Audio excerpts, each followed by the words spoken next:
Shalom Elohim, selamat sore para pemirsa Ebenezer Ministry yang setia. Jumpa lagi dengan kami dalam acara Renungan Buka Sabat. Saudara-saudaraku, beberapa tahun yang lalu pada waktu saya masih baru masuk kuliah di satu universitas di Jalan Salemba,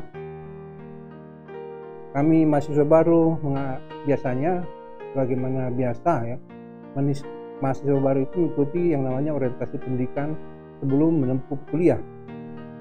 Nah,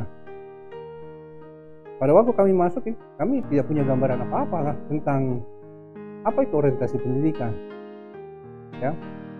Nah, pada waktu kami tiba pada hari tersebut, barulah kami tahu apa itu namanya orientasi pendidikan. Ya. Satu upaya ya, di mana kami merasa pada waktu itu benar-benar sangat luar biasa kekerasan yang kami hadapi. Hal itu diperparah dengan informasi yang bias, yang simpang siur. Beberapa daripada teman-teman angkatan saya mendapatkan informasi dari pusat, katanya bahwa acara semacam itu tidak diadakan. Jadi pada hari Senin pagi saat itu kami datang dengan perasaan yang sangat gembira luar biasa. Kewajiban memakai seragam dengan warna tertentu juga kami tidak lakukan, ya. Tapi karena saya menerima perintah dari jalur yang terpisah, hari itu saya tetap memakai kode dress yang seperti yang diminta.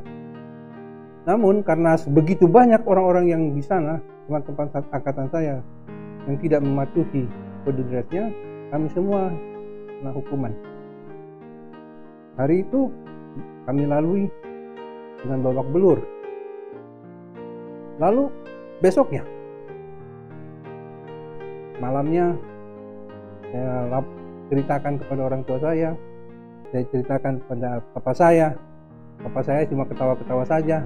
Dia bilang, ya kamu begitu, ini dunia pendidikan, kamu udah harus lihat ya, udah harus tanggap, kamu udah harus waspada, kamu udah harus siap, siaga, antisipatif. Terus saya pikir, wah, kita kan nggak pernah mengalami sebelumnya hal seperti ini. Saya katakan, papa saya bilang, ya udah biasa, silakan nikmati saja. Itu sebagai satu proses. Nggak akan apa-apa. Mereka nggak akan bisa bikin apa-apa lebih daripada yang awalan. Jadi besoknya, walaupun dengan sedikit gentar, pagi-pagi saya sudah datang juga ke kampus, menghadapi juga macam-macam perlakuan. Ya. Pada waktu hari sudah mulai siang, ternyata tubuh saya tidak mampu lagi menahan semua kegiatan yang kami tempuh.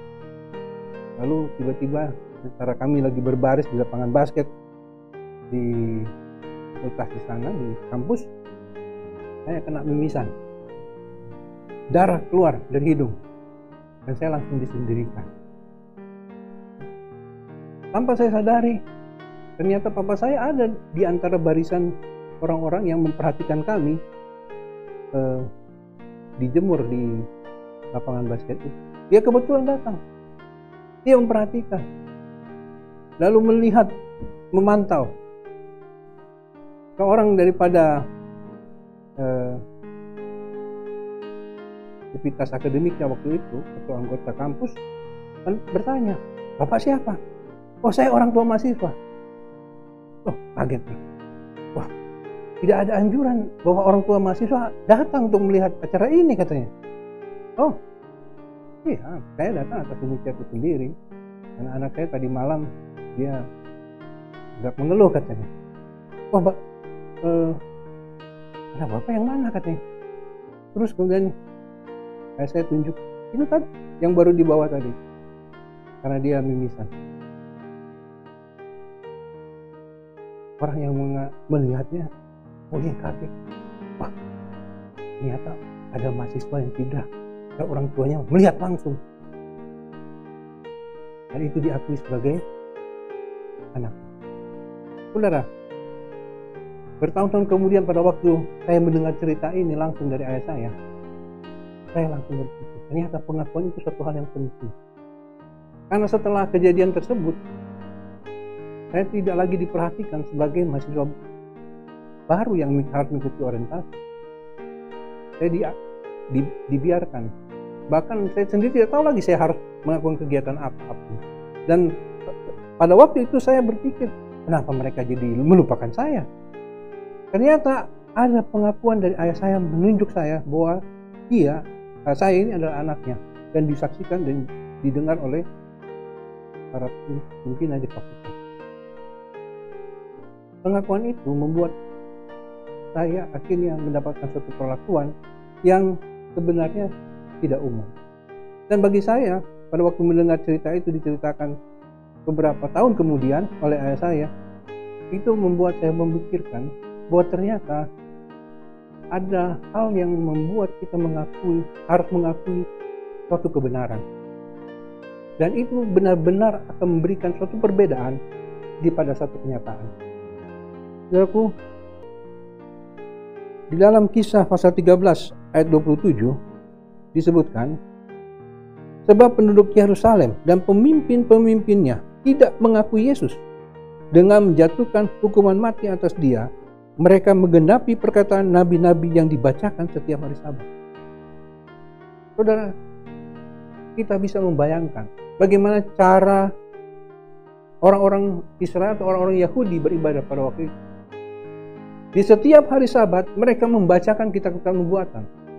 Mereka membacakan nas-nas atau ayat-ayat yang menubuatkan tentang kedatangan Mesias dengan segala penjelasan dan tafsirnya. Dan setelah mereka mengetahui tugas dan juga perlakuan Mesias yang akan datang itu, mereka mengharapkan bahwa pada waktu mereka mengakui Mesias adalah pemimpin mereka, maka akan ada perubahan yang mereka akan alami. Bahwa mereka yang ada di bawah jajahan dari pemerintah Roma akan mendapatkan kelepasan. Namun dengan demikian, ternyata ada bagian daripada nubuatan itu yang menyatakan bahwa Yesus itu akan dihina, akan mendapatkan perlakuan yang kasar, bahkan dianiaya, bahkan dihukum mati. Nah, bagian ini luput dari pengajaran atau tafsir yang dimengerti oleh kebanyakan orang itu. Sehingga pada waktu Yesus datang, para penduduk Yerusalem dan pemimpin-pemimpin tidak mau mengakui Yesus, karena pekerjaannya kemudian berakhir dengan kematian di kayu salib. Saudaraku yang kekasih dalam Tuhan, dengan melakukan itu Alkitab mengatakan mereka justru menggenapi perkataan nabi-nabi yang dibacakan pada setiap hari Sabat. Bagaimana mungkin? Apakah kita juga termasuk orang-orang yang dinubuatkan akan melakukan hal-hal yang tidak baik yang sebenarnya kita pelajari pada setiap hari Sabat? Itulah mengapa kita harus mengingat hari ini sebagai hari di mana kita bisa berhubungan dengan Pencipta atau Allah kita. Dengan demikian ya, saudaraku, kita akan memahami bahwa kebenaran sesungguhnya adalah apa yang kita miliki, bukan cuma pada hari Sabat, tapi pada setiap hari di mana kita harus berhubungan dengan Tuhan. Kita akan mendapatkan manfaat dari setiap naskah atau tiap teks yang dibacakan pada setiap hari Sabat pada sepanjang minggu bekerja kita.